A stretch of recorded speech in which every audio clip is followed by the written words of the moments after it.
What's got 4 legs, weighs over 20 stone, and can make you drowsy whilst operating heavy machinery? Yes, it's the Comedy Slab podcast with Shane O'Connor and Adrian Lacey. Welcome to another episode. If you've not caught us before, it's the two of us, basically. We watch a comedy programme, and then we get together and we muse about it to ourselves and to the wider audience, and we give it a score at the end of it. And we get to choose alternately, and it was my turn to choose last week if you weren't with us. And if you weren't with us, we're disgusted with you, aren't we, Adrian?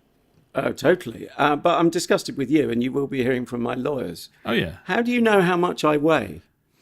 I don't. But well, exactly. But I must weigh about 17 stone, so I was. So that implies I weigh 3. I was at least offended. 3 stone. It was a safe bet, wasn't it?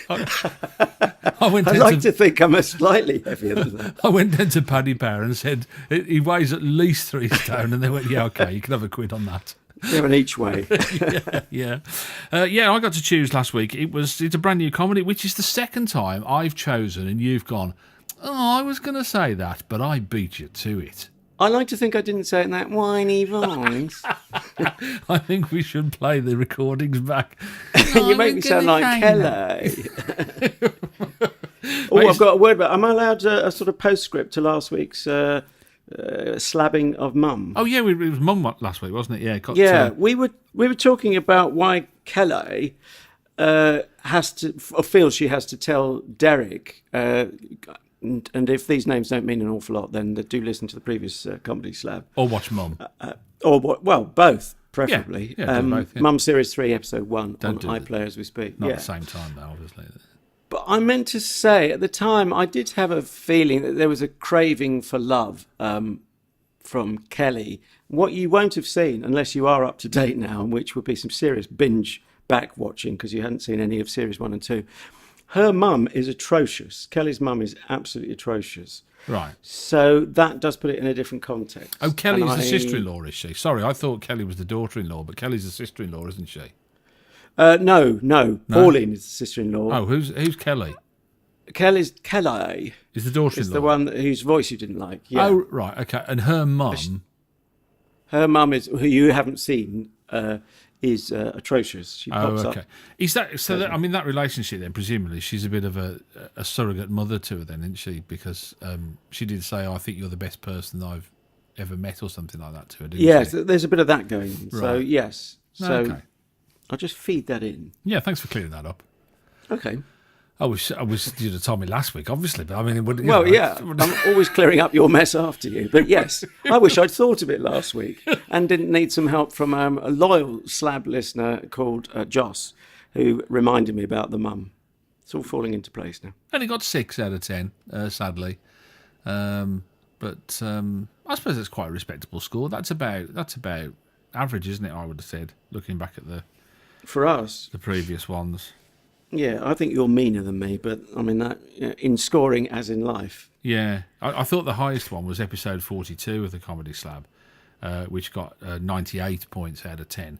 But then I realised it was inside number 9 and it got 8 points. Oh, right. So, your punctuation leaves something to be desired. I need to put some full stops in there somewhere, quite obviously. Inside number 98. Oh. Anyway, what's the recipe today, Jim? Well, it was what I was going to do that. It was. I don't talk like that. By the way, did I say congratulations to Aston Villa? Did I mention that we got promoted to the back? You mentioned it as many times as Pauline mentioned being by the pool. Oh, okay, Mum that's all right. week. I just wanted to mention that. That's okay. As long as we're all on the same page with that one, that's fine. Did you mention that my team, Elton's team, Watford, rest their souls, got beaten 6-0 the other week? Did you mention that? Do you know? And I forgot to say to you. Do you know one of their best players? I think he's their captain, actually. Troy Deeney, their captain. He's a Walsall lad, same as me. Oh, right. Well, I suppose we deserved what we had heaped on our head then. Oh, sorry, you're not saying that. I bet he had a tough life being called Troy and growing up in Walsall. I should imagine he had to pick a few fights now and again. Yeah, you're sounding like Al Murray, the line I was quoting about Shakespeare being tough, writing poetry, living in Birmingham last week. Although, having said that, of course, Troy in the Black Country is something that a rugby player does at the end of the pitch. I tried really Yeah, hard. nice Troy, mate. So Mind you need to be pretty hard to be called Troy and move around Watford at all. yeah. Trust me. They probably all live outside Watford, don't they? They probably all live in Bushy or somewhere like that, don't they? Do you think? Or I don't No, know. you've mentioned another B word there because I lived in Oxley, which is the great divide from Bushy. Oh, is it It's Oxy the and worst Bushy? thing you can say to an Oxyite. Yeah. So you're an oxymoron then, are you? I am the original oxymoron, yes, and right. don't think you're the first person to say that. I thought I was, but since Oxy got its name, it features in the flipping Doomsday book. That Right. joke has probably been done before. I even was going to me. say that. Oh, no, you were.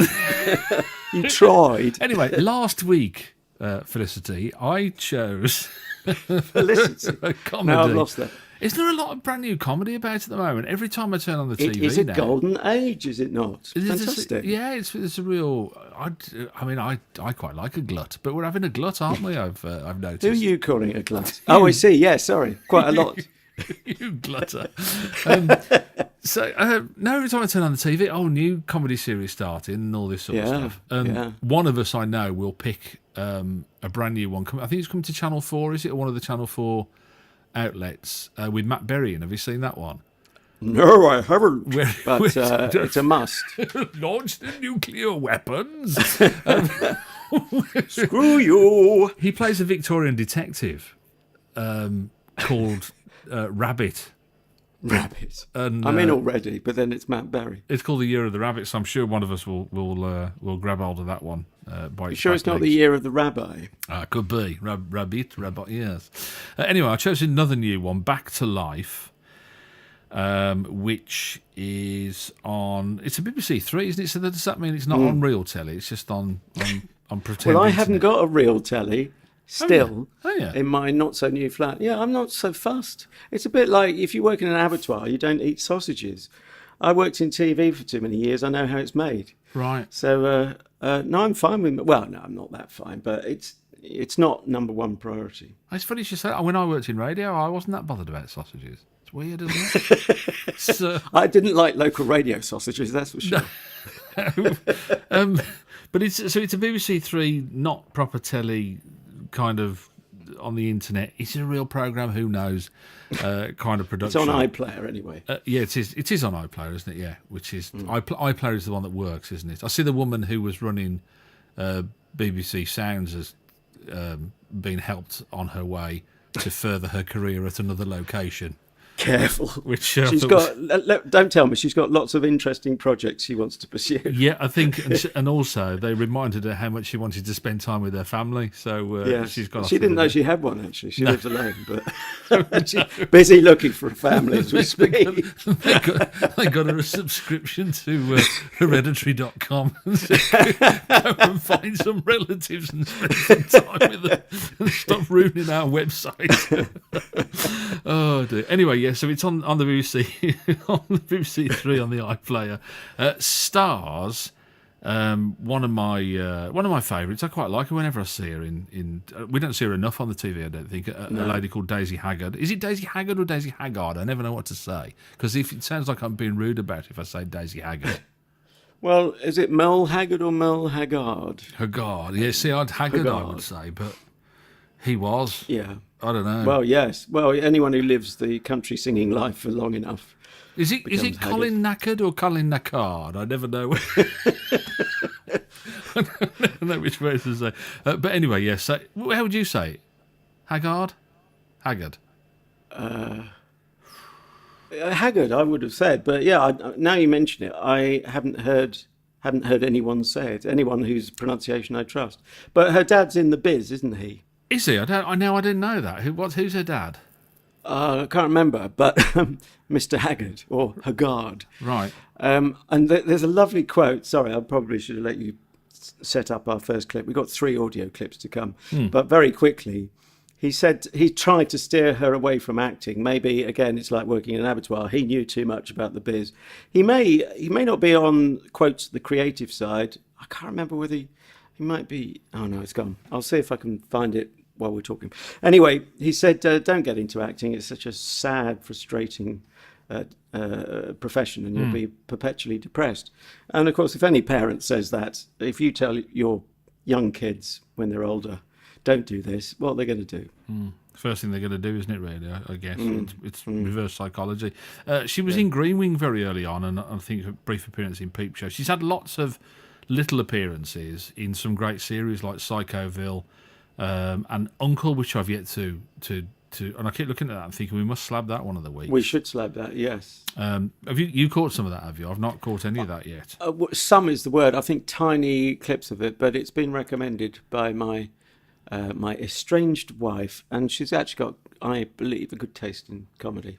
Not particularly good taste in men, as it turns out, but in her view. But anyway. I think it's a bit nasty, you calling her your strange wife, but there you go. That's up to you.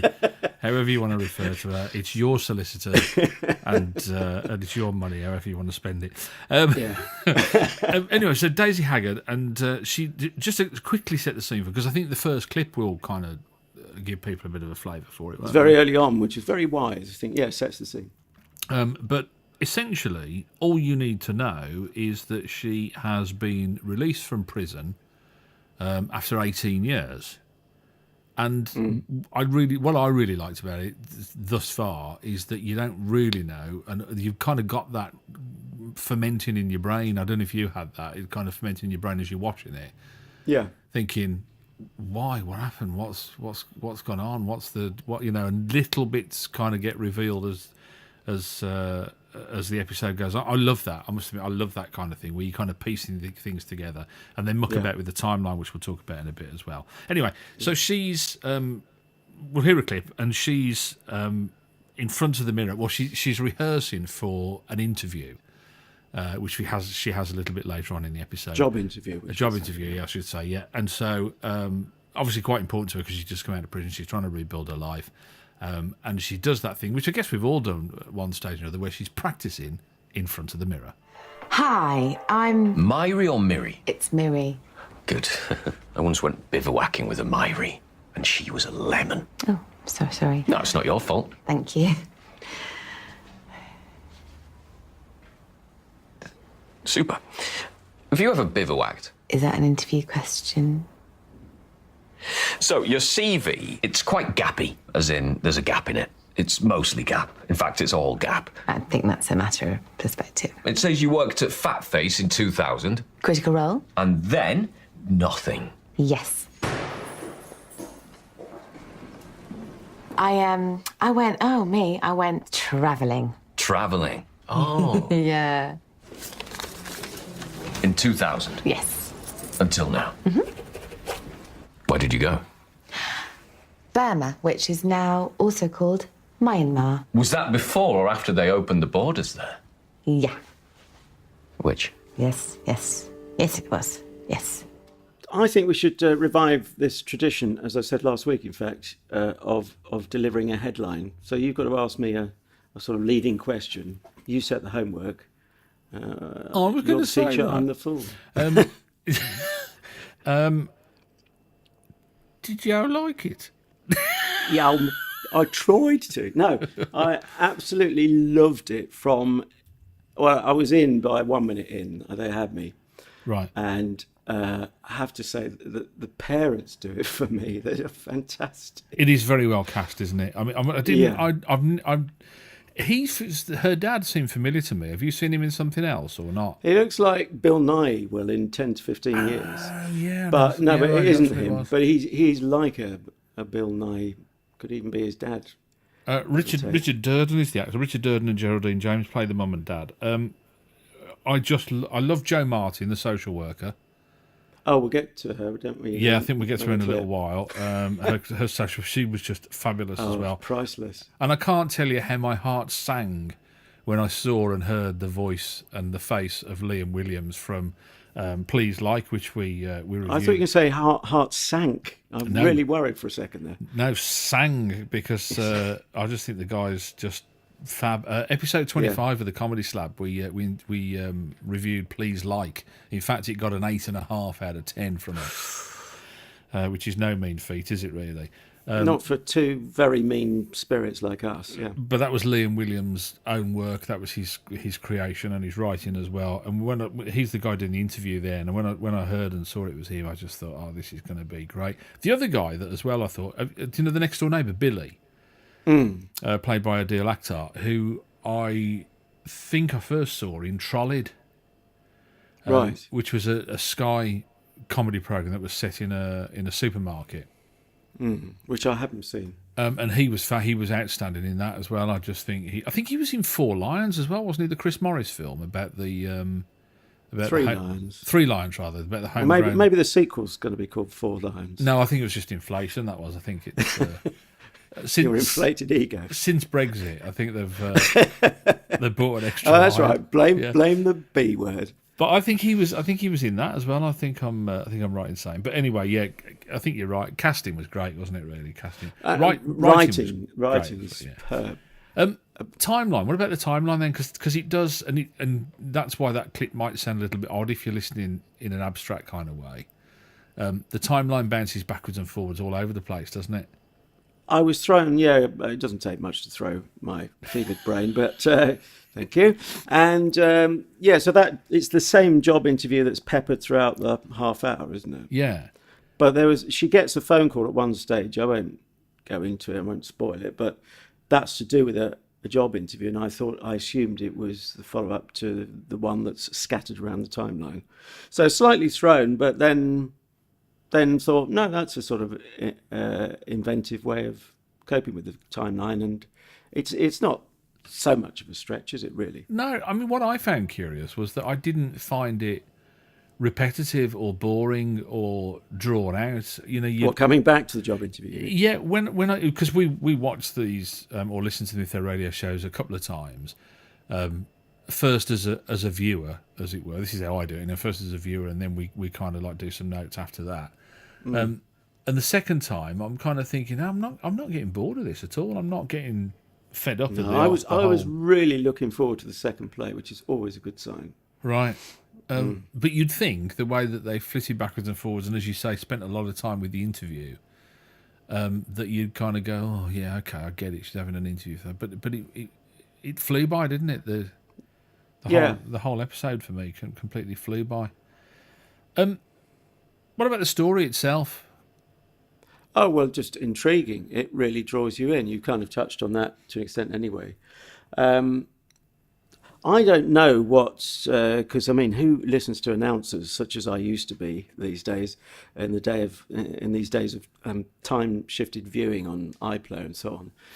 I wonder how they set it up and how much we knew about what crime had put her inside. It has to be serious, doesn't it, to be 18 years inside? Yeah. We do find out, but I'm not sure. Did you feel you knew at the outset? It might actually be in the blurb, mightn't it? I didn't want to, actually. That was the only thing that ruined it for me a little bit, was that I didn't really want... I kind of got the impression that they were going to kind of cleverly keep skirting around it. Right.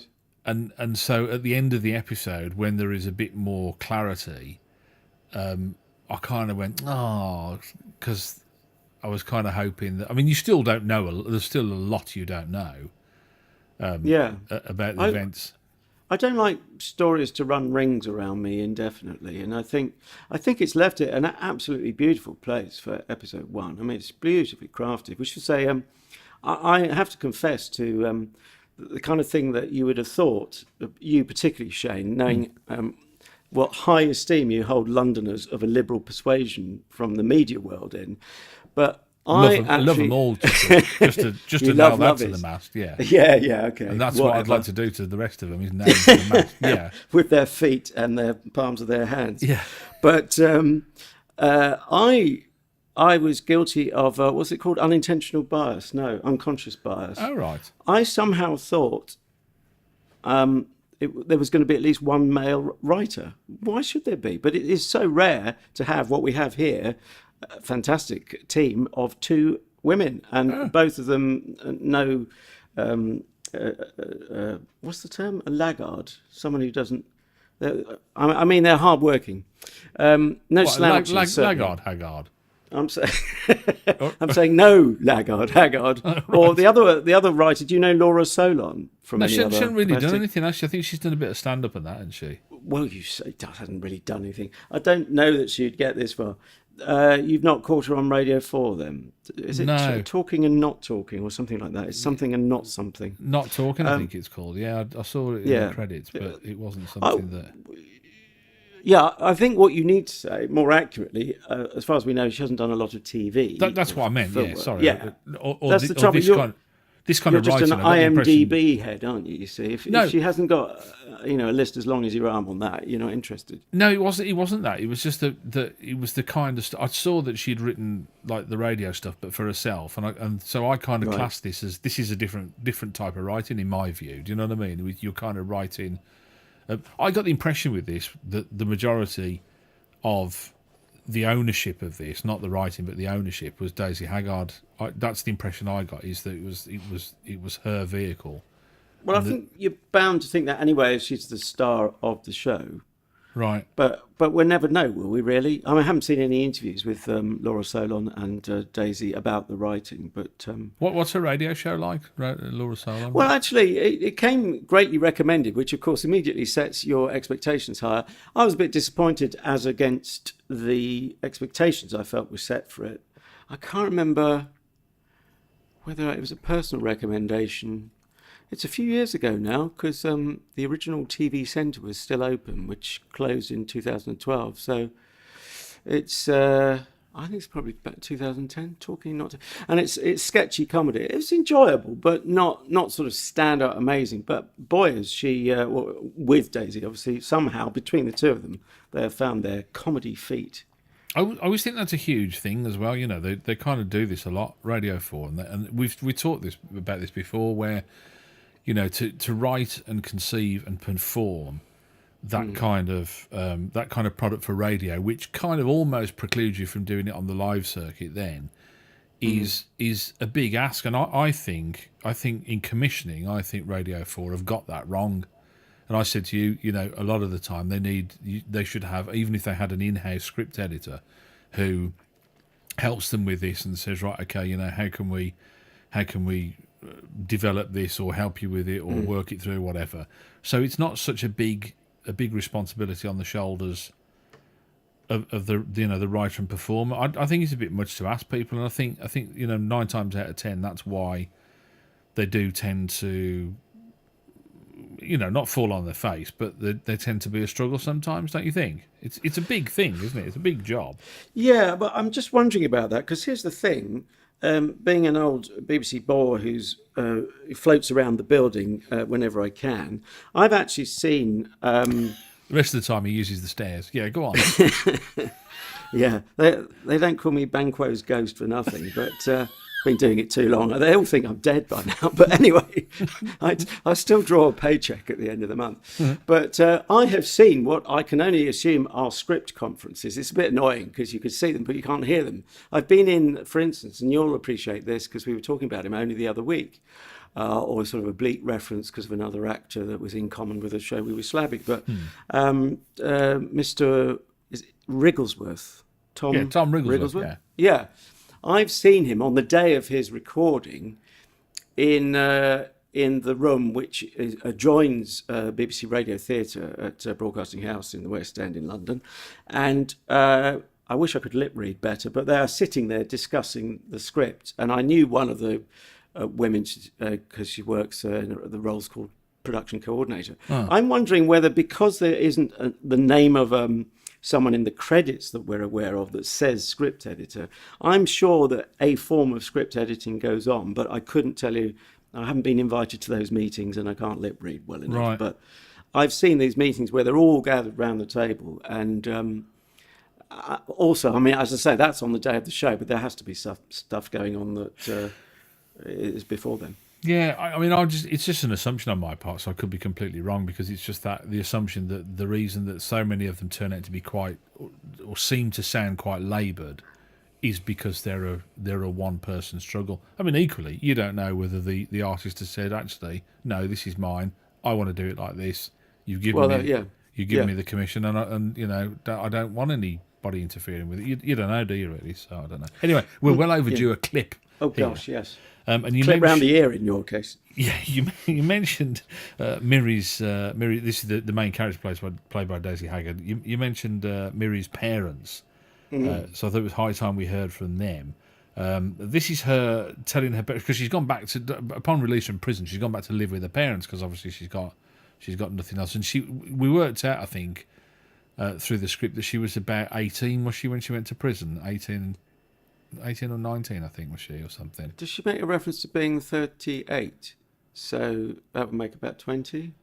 Was it 20 years old? Yeah. I something remember. like that. I can't remember what the number was, but I remember working it backwards. In that ballpark, yeah. But she was obviously still living with her parents. She still had a room there and all the rest of it. But this is Miri telling her parents about her plans, starting off with, as we mentioned, the job interview. I've got a job interview, so I'm going to go into town tomorrow. What job? You won't recognise the place. Bloody gentrification. It's only one shop. Mantis was the centre of this community, and now some turning into a trendy fish and chips.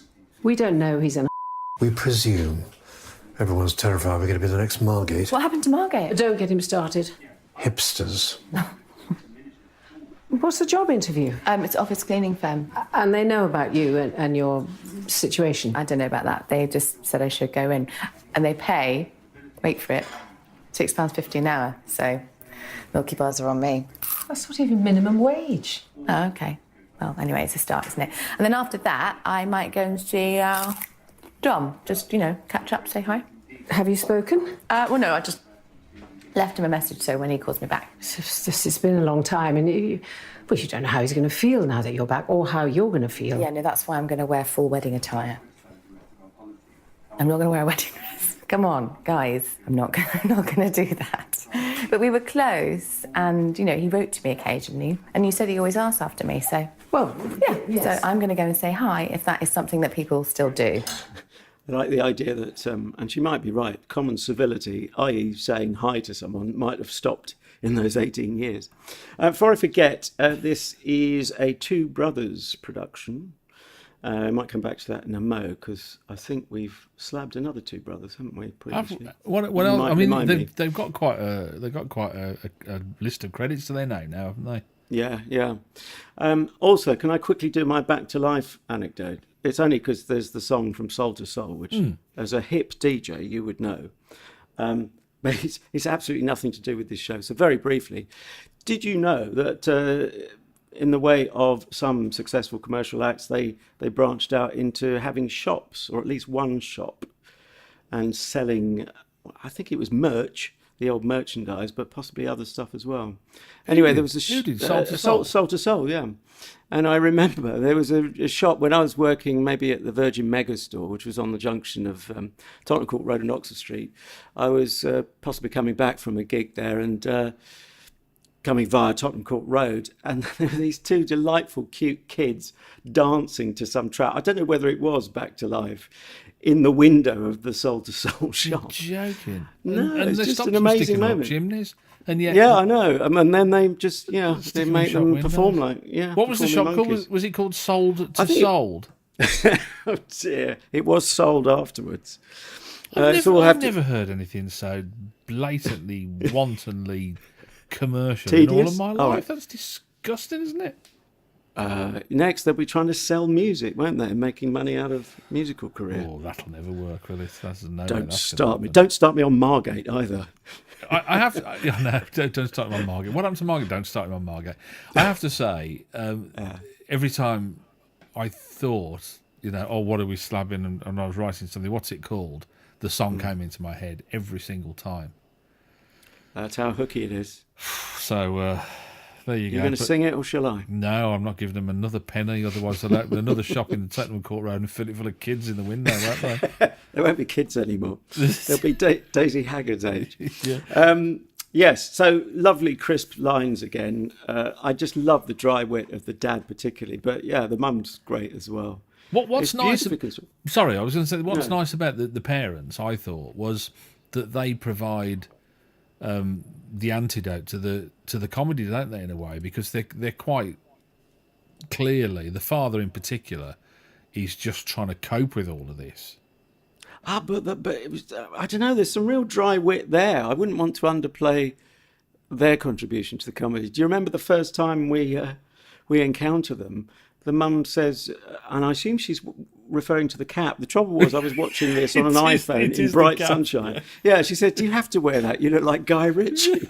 And then immediately you think, hang on, that's a young reference for parents, not wishing to sound patronising, but it was just funny that she'd think of that association in her 60s or whatever. I did whenever there was a scene with them in, though, I did always feel like you felt like their neck was just above the water. Do you know what I mean? In their life, absolutely. their life is like. I mean, the dad said at one point, he said, "Oh, I kind of, I imagined I'd be living in the Lake District now with 6 grandchildren." And she went, Yes. you thought I was going to have 6 kids?" And he went, "Oh, yeah, it probably was a bit much actually." But Yes. it That was also a clever writing, clever way of saying there's no siblings, wasn't it? Without Yeah. saying, I don't have a brother or a sister. Yeah, brilliant. it was full of stuff like that, I thought. And do you know what? The other thing as well, which I thought was fabulous, was how great an actress she is, Daisy Haggard. I noticed particularly. There was one scene when her mum and dad have picked her up and they're bringing her back from the prison, and she's looking out the car window and she winds the window down, and there's a look on her face that encompasses this. She's taking in the fresh air. She's looking at the blue sky. You can see she's really drinking in the entire scene, and I thought she's just portrayed all of that with an expression on her face. Yeah. Well, that's the other thing. As well as beautiful performing, I mean, I keep talking up the writing because it is so good, but it's so spare. It lets the pictures do the talking a lot of the time. Yeah. And the other thing is, massive contrast with 2 shows that you've loved that I haven't got on with, and I now know it's confirmed one of my suspicions. What do we recall that Ghosts and is it Zapped have in common? I mean, there are loads of things, but that I would have complained about. I think it's supernatural. You don't like. I think it's No, well, it's I mean, reality. It's reality. I think for you to like it, it has to be grounded in reality, and if it's not, you give it short shrift, or even just a medium-sized shrift. Yeah, or sometimes an extra large shrift. But no, it's actually numbers of cast. I said this just the other week about Ghosts. There's too many people. And the more people you throw in, it doesn't make it funnier. It makes it harder to follow.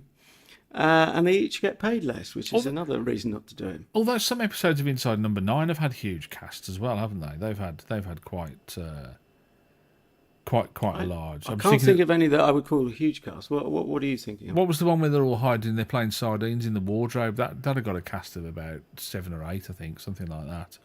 Well, that's half what's in Ghosts. Anyway, this is manageable. I mean, my beleaguered brain can keep up with 3 central characters, Daisy plus parents, and then not too many peripheral characters. No, and it I all think works. it's a reality thing. The Walshes hadn't got many people in it, and you didn't like that just because he did a funny voice. Well, you didn't like Kelly because she had a funny voice. Do you know, I was watching the IT Crowd again the other day, and I thought, we'll have to get that out and get him to exercise his ghost with that one. Talking of ghosts. I'm just scrolling down in the marvellous Daisy Haggard's online CV. To answer my question, I was asking about the sketch show she was in. She was in Peep Show, which anyone is in that is all right by me. She was in Cardinal Burns. I know that was which was a short-lived. I think it ran for 2 series on Channel 4. Did you ever see that?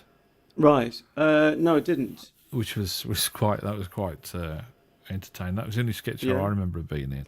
No, it's Man Stroke Woman. I wasn't sure if it was Big Train, but it's Man Stroke Woman. Okay. Just confirmed. You're saying about the writing and the way that they write, but without being overt. Yes. The mom, when she's texting, because she's I don't want to ruin it too much. No, don't. Spoiler alert! But she's kind of she's texting somebody throughout the episode as well. But did you notice all her texts were all in capitals? Yes. No, I thought that must be significant. Well, that's an older older she's person older thing. and yeah. I think that's like I presume if you spoke to one of the 2 writers, I bet one of their parents always sends them a text in capitals. It's that Very kind shouty. Yeah, and I just thought I don't know. It's just it was those kind of clever little nuances within the writing, within the script. She says to the boyfriend, the old boyfriend that she goes to see. And he says what he's doing for him. She said, "Oh, you're not a marine biologist then." So, like, all those hopes and aspirations are just crushed in one Yeah, sentence. it's sad, isn't it? Yeah, like all the But things. I suppose she thought when she was on the inside, she thought, oh, everyone's clearly got a better life than me and they'll all be realising their dreams. She Yes. gets out and realises, that's the other thing, a lovely little line about the hall being repainted. Her mum says, yeah, we've repainted it. She said, yeah, but the same colour. Yeah. 18 years on. Yeah. Wouldn't you want to just branch out and have a different colour? Do you get the sense that the main character maybe is and maybe this is a plot point for earlier, and I don't mean to ruin it for anybody if it's not. I mean, I don't know whether it is. I've not seen another episode, but I kind of get the impression with Daisy Haggard's character, there's a gullibility there, and I wouldn't be at all surprised if it turns out that in actual fact she carried the can for somebody else. There's a naivety in her. Do you know what I mean? She's kind of Right. Well, she has hinted. She said it's not what it seems, or something like that. It doesn't wasn't she, like too? that. I think Yeah, somebody said So that's that. left the door slightly ajar, hasn't it? Yeah, Yeah. well spotted. Yeah, I don't know. I could be completely wide of the mark. I mean, if you'd have asked me whether they, would have let as much out in the first episode as they did, I would have said no. But I think you're right. I think you probably, if you'd have gone on skirting around what she did and whatever, then it would have got a bit annoying, probably. Yeah, I think so. I think that's a possibility. Should we hear another clip? Our last one, third and actually. final. Yeah. I mentioned almost at the get-go, we were talking about casting, and I mentioned Jo Martin, an actress who plays a character called Janice, who I'm assuming it's a social worker, isn't it? She's like her caseworker for... I would have thought probation officer. Sorry, Only just so that's about. what I meant. Yeah, I kept saying Yeah. social worker, but yeah, I meant probation officer. Her caseworker for getting out is a probation officer, isn't it? Of course, yeah. I mean, you just kind of get... We'll hear it now, but you kind of just listen to this. I'm assuming it's the first meeting out on the outside with her probation officer. It seems like they knew each other before. Did you get that impression that she'd seen her inside, maybe? Probably, and they probably do like that continuity if they can provide it. Yeah. But so they're kind of sitting down and having a meeting, and just by listening to this, you kind of realise the enormity of the task of rehabilitation that Miri faces with the help of her probation officer. That is lovely. Yeah, I've had the sinusitis. First time I've had dairy all week. I know it ain't PC, but I bloody love a bit of dairy. Do you want Oh, love one. But I've just finished an enormous bowl of noodles. Right, how you finding being back? Great, yeah, all good. And how the job interviews going? Oh, yeah, brilliant. Just really, really positive feedback, so it's great. Good. And how you finding it? Being back? You just asked that. Did I? Yeah. Oh, sorry. Did you answer? Yeah. Oh, my God, I'm so sorry. I'm just so full of codeine right now. Yeah, I slipped a disc. That and the sinusitis. Well, the only thing that got me through it was Naked and Afraid. Have you seen that? How could I? Yeah, of course you haven't. Well, something to look forward to, I suppose. Google it. But do not Google yourself. And listen, if you are experiencing frustration, depression, or just a deep and consuming sense of hopelessness, it's normal. Great, but I'm not, so, I mean, it's all super cool, really, so. Okay. I've got to say, sorry, I'm just looking at the CV for Jo Martin. Oh, the page turn, yeah, again, brilliant writing. You're waiting, where's this going, this sentence? It's gorgeous, but it turns out I have worked with her, as you know, I never name drop. But, yes, we're going back a few years to the real McCoy. Oh, yeah. Just clicking I on remember it. that, yeah. She seemed familiar, because I wonder, is she a stand-up act as well? I don't know. I mean, if she is, she needs to get into acting full time. Well, she could do both, alternate nights. I just think she has just got such a natural pace about her that, I mean, there was that, and there's those lovely visual things as well that you see. We both laughed at it because we know what we remember seeing. But when she said, "I've just finished an enormous bowl of noodles," and Daisy Haggard's character mouths the word noodles to So I missed that with the sunshine on my iPhone early Right. this afternoon, our first day of summer. But so she did say noodles. I didn't imagine it. yeah, and But it's a and lovely throwaway, isn't it? Miri kind of looks down and goes, "You can see her mouth noodles." But she might be thinking, has the pronunciation changed in the last 18 years? Yeah, she's just thinking. I just love that, and you always know you're having a bad conversation with somebody when they say, "Did I just ask you that?" And you go, "Yeah," and you go, "What did you say?" Did you answer? Fantastic, yeah. Love it. So, yeah, she's off her head on codeine. Yeah. Lovely way to be. But I was just thinking, a mark of a great actor is they hint at so much more, don't they? Yeah. I mean, you get the feeling she could have her own series on the basis of one character in one scene, which is that's going some, isn't it? But there's so much going on. It just kind of, and it's a real supporting cast thing to me. And I mentioned the character that lives next door, Billy, and I thought again, very clever writing. It's Adil Akhtar who plays Billy, and he's the next door neighbour, but he's not. He's the carer for the woman who lives next door.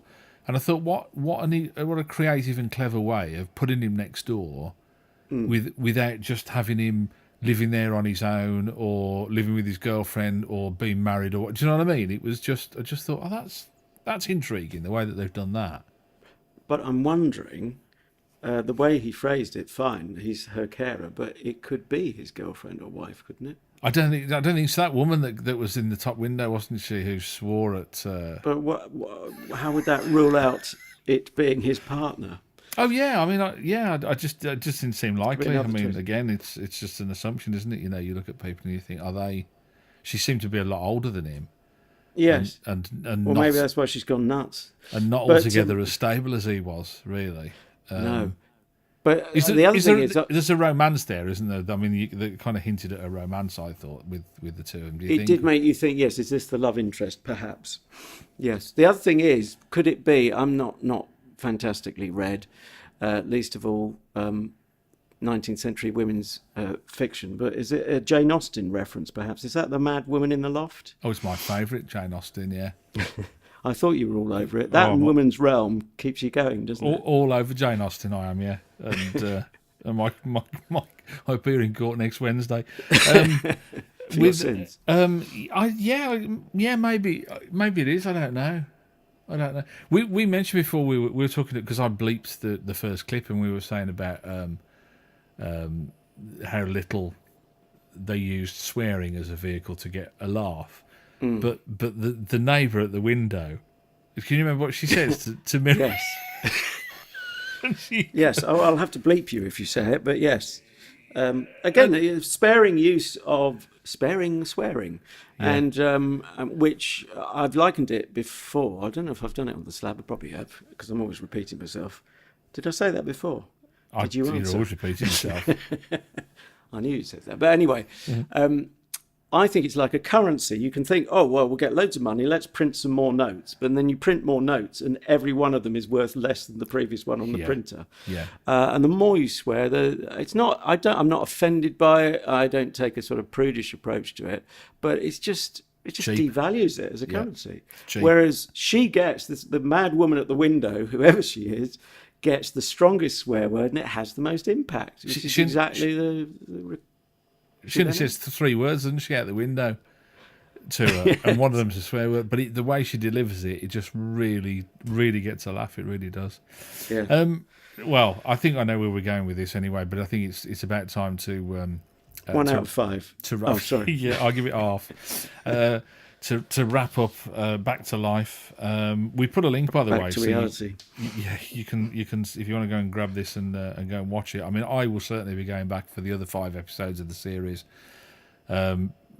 not least because, as you say, the intrigue that they weave all the way through the episode, you want to go back, and there's so many loose ends now. I think I've got to go back and just find out how it all ties up. And we never even mentioned there's a mystery guy. She was sat on the beach, and this guy just kind of rolls up to her and says, he said her name, doesn't he? And she said, "Do I know you?" And he said, "How can you? We've only just met." And then walks off, and you think, "Oh, hello." And he's got some notes about her and all that sort of stuff. So there are tons of loose ends that you need to go back and we need to watch. So I'll be definitely watching that one again. Anyway, should we give it marks out of 10? Yes, 5 each. We should be clear, because it'll sound really mean now after all this talking it up, and people who haven't heard the show before will think, "Oh, you've only given 3 or 4." Anyway, it's your turn to go first. Okay, I'll give it a 4. Only because it didn't quite. I mean, I think the highest mark I've ever given was 4.5 for Veep. I'm not sure. You've given 1.5, but I could be wrong. Don't think I have. Silicon Valley, I think I gave 4.5 as well. And they really do make. Oh, that's me just bong there. Sorry about that. They really do make me laugh out loud. I thought Silicon Valley was a 5, but I won't argue. Not while we're recording. Well, one of us didn't. Did you give it 4.5 then? I've never given a 5. Maybe I did. No, I think you did. Maybe I did. I don't know. I'm giving it a 4 anyway, because I just think that's where it is. Really, I think if I saw the others in the series, I wouldn't, and I'd watch the whole thing. I wouldn't hesitate in giving it a 4.5 or a 5. If I'd seen all of them, if I'd seen the whole series, and they were all solid, because that can't help but colour your judgment, can it? Really, and you'd watch it. So I think it would be a 4.5 or a 5 if I'd watched the whole series. I'm still not quite clear what stops it being, say, a 4.5 for you.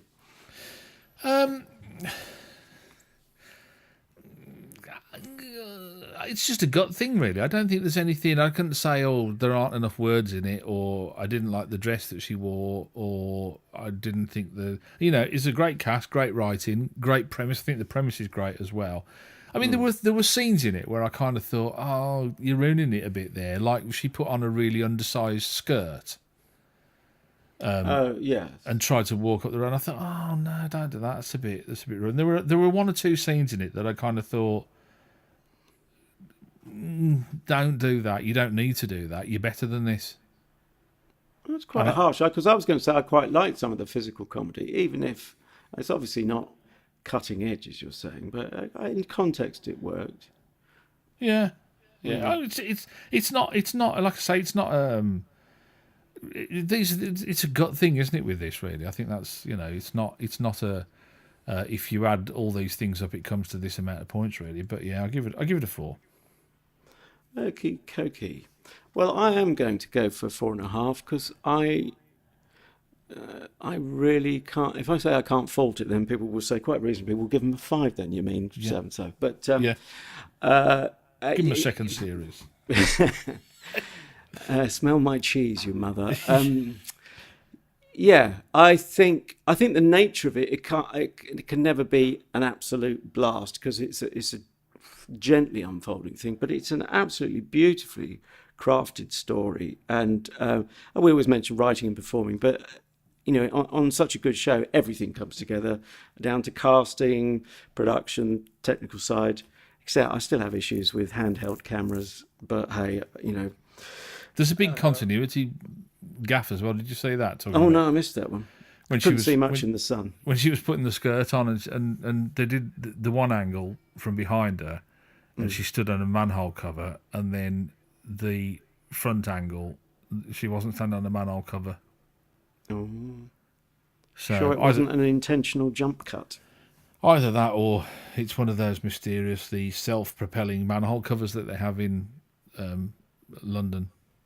It's actually it's coastal Kent, isn't it? She's set in. Oh, it's in Kent. Yeah, it is. Actually, we see what look like the White Cliffs. There's something in that mystery gent has got something with Kent written on it, but I don't. Again, I couldn't see the screen properly. Right. I really should go back and watch it on a proper. What are they called? Oh, TVs. Yes, I remember them. We'll if you tell your friends all about the Comedy Slab podcast, and we get some advertising on the thing, we might have enough to get him to buy a TV so he can watch them in comfort. Oh, bless you. Please help Adrian.